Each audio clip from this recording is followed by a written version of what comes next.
Welcome back, boys, to your favorite YouTube series, Inside the Ginger. In this video today, I will be covering all 5 types of disengages. Now, keep in mind, disengages do not mean you're a pussy. It just means that you're avoiding fights that you know you're going to lose. These are tactics that even the best pro players use, so if you do disengage from a fight, it doesn't necessarily mean you're bad. It just means that you know what you're doing and you know you have to stay away from the fight.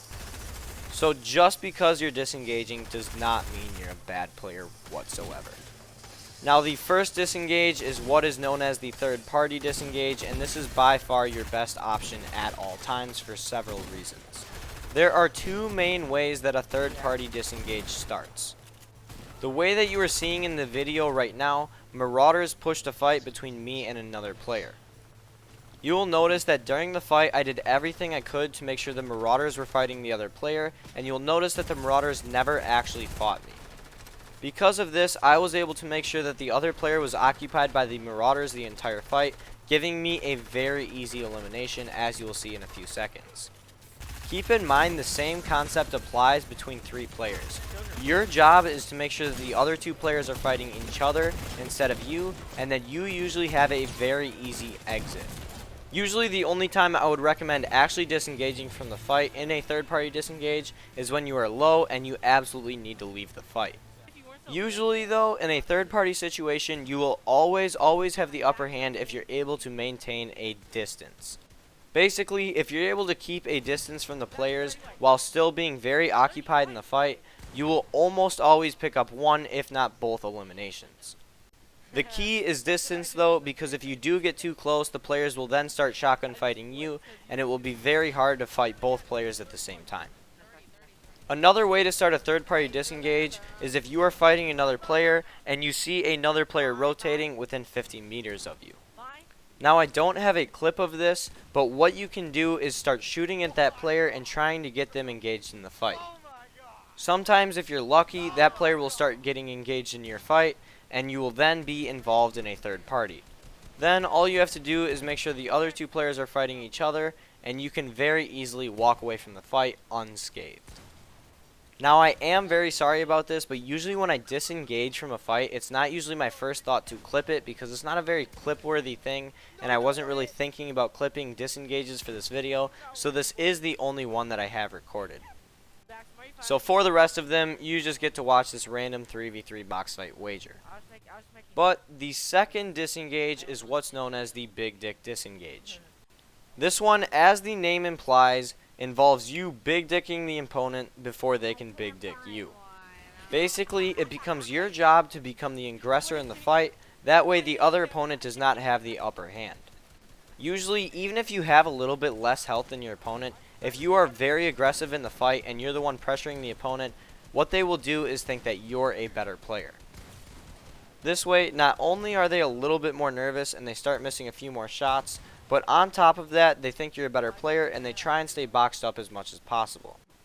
When a player is boxed up, usually they are a little bit less aware of where you are during the fight, and it gives you a very easy opportunity to just leave the fight. Times that you may want to leave the fight even though you have the upper hand are times like when the zone is pushing you in, or there is a very highly likely third party that could end up joining the fight. So even though you may have the upper hand in the fight and you know you can kill the player, sometimes if you know the fight will go on for too long and you can't kill the player fast enough, you may just have to leave the fight as quickly as possible.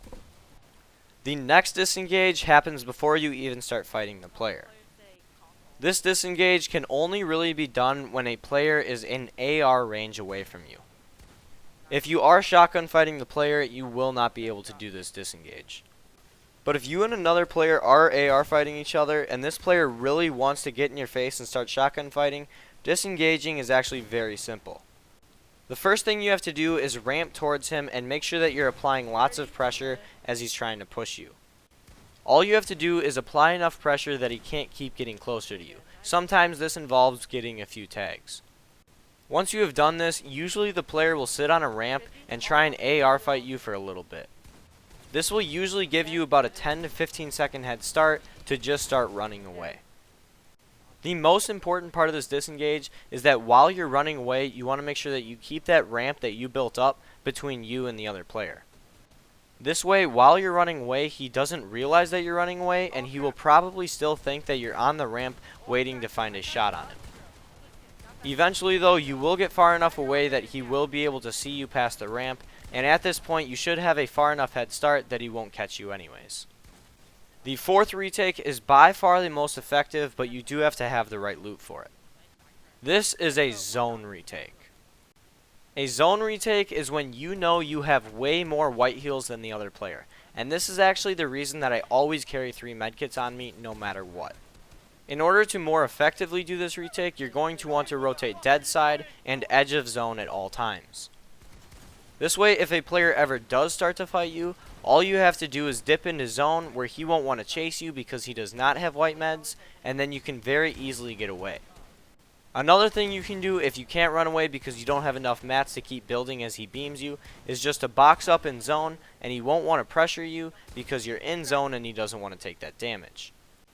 Then all you have to do is keep out healing the single tick of zone and you will be totally fine. Usually you'll be able to run to either side and get into zone another way where another player isn't, but if you are boxed up, you can usually still get into zone. All you have to do is be patient enough that when the zone comes to push the other player into the next zone, all you have to do is just start rotating behind him, and usually you'll even pick up a pretty free elim. This is by far the most effective strategy to avoid psychos during mid-game rotates. The final disengage, and this is one that I don't use too often, but it is very effective, is a simple camping disengage. This one is exactly how it sounds, and all you have to do is play hide and go seek with the player you're fighting. You have to try and find a camping spot good enough that the other player will never find you, and he will just give up and move on. The best way to do this is in a trio game. When the build fights are absolutely massive, you sit somewhere in the middle of the build fight in a metal cone, and the players will never find you. Usually, if you sit there for about 30 seconds or so, the trio you were fighting will think that you ran away really far and just move on to the next team. This also works in solos. Sometimes if you're super weak and you need somewhere to hide, you can find a good spot in a bathroom, and if the other player doesn't find you in about a minute or so, they'll just move on. I personally wouldn't recommend this one that much just because if they do find you, usually you're a sitting duck and you die very easily. But if you are in a pinch and you have absolutely no choice, maybe sometimes it's just best that you sit in a cone and hope they don't find you. Overall though, boys, that was the video, and I really do hope you guys enjoyed it. I would highly recommend you bring these 5 disengages into your gameplay. That way you will always know how to disengage from a fight if you think you're going to lose it. Usually, if you don't get 70 or more damage on another player to start off a fight, it's a good idea to disengage just because you don't have a clear advantage on them. If you don't have a clear advantage on them, usually the fight turns into a 50-50, and all it takes is one big shot from them, and you could very easily lose the fight. So don't push kids just because you tag them once for 33 with an AR. Instead, make sure that you have a very clear advantage on them when you fight them, and if you don't, try and disengage as quickly as possible. I hope this video helped you guys out, and as always, I love you all. I'm out. Peace.